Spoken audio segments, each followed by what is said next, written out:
श्लोक 46 अध्याय 18।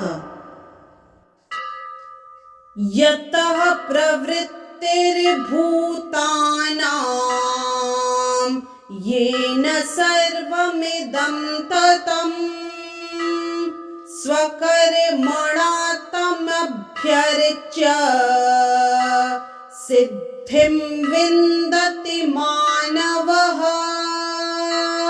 इस श्लोक के संदर्भ में एक दोहा प्रस्तुत है।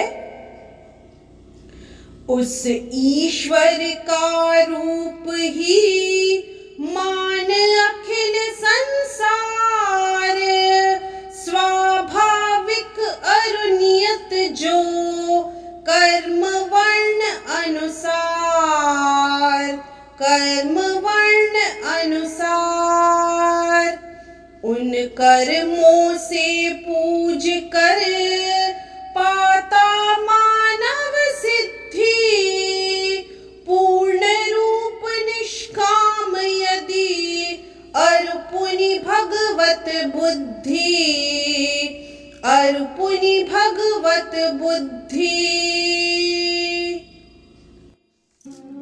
इस श्लोक में श्री कृष्ण अर्जुन को कहते हैं, जो सभी प्राणियों का उद्गम है और सर्वव्यापी है, उस भगवान की उपासना करके मनुष्य अपना कर्म करते हुए पूर्णता प्राप्त कर सकता है।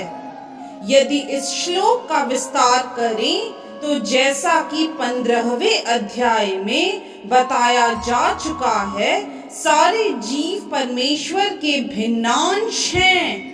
इस प्रकार परमेश्वर ही सभी जीवों के आदि हैं। वेदांत सूत्र में इसकी पुष्टि हुई है, जन्माद्यस्य यतः। अतएव परमेश्वर प्रत्येक जीव के जीवन में उद्गम है। जैसा कि भगवद गीता के 7वें अध्याय में कहा गया है, परमेश्वर अपनी परा तथा अपरा इन दोनों शक्तियों द्वारा सर्वव्यापी हैं। अतएव मनुष्य को चाहिए कि उनकी शक्तियों सहित भगवान की पूजा करें।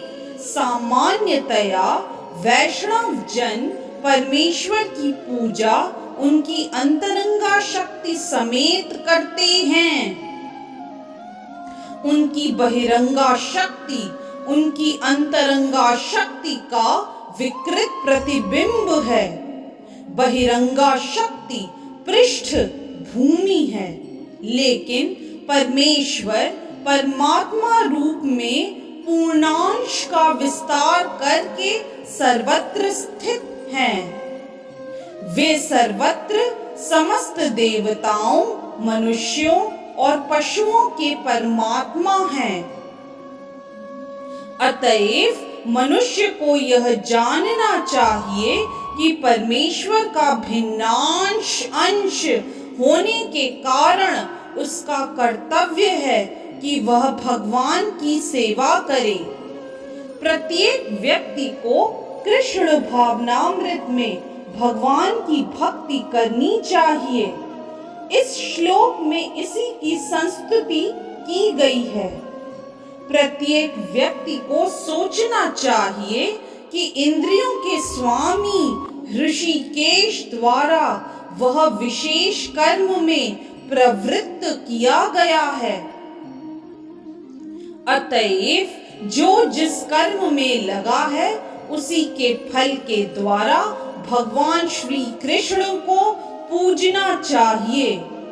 यदि वह इस प्रकार से कृष्ण भावनामय होकर सोचता है, तो भगवत कृपा से वह पूर्ण ज्ञान प्राप्त कर लेता है। यही जीवन की सिद्धि है। भगवान ने भगवद गीता में कहा है, तेषाम अहम समुद्धर्ता। परमेश्वर स्वयं ऐसे भक्त का उद्धार करते हैं। यही जीवन की सर्वोच्च सिद्धि है। कोई चाहे जिस वृत्ति परक कार्य में लगा हो, यदि वह परमेश्वर की सेवा करता है तो उसे सर्वोच्च सिद्धि प्राप्त होती है। इस तरह से श्लोक 46 अध्याय 18 की व्याख्या यही संपन्न होती है। हरे कृष्ण। यदि आज का वीडियो आपको पसंद आया तो कृपया लाइक, सब्सक्राइब, कमेंट और शेयर करना न भूलें। चैनल का नाम है मिस्टिक फेथ।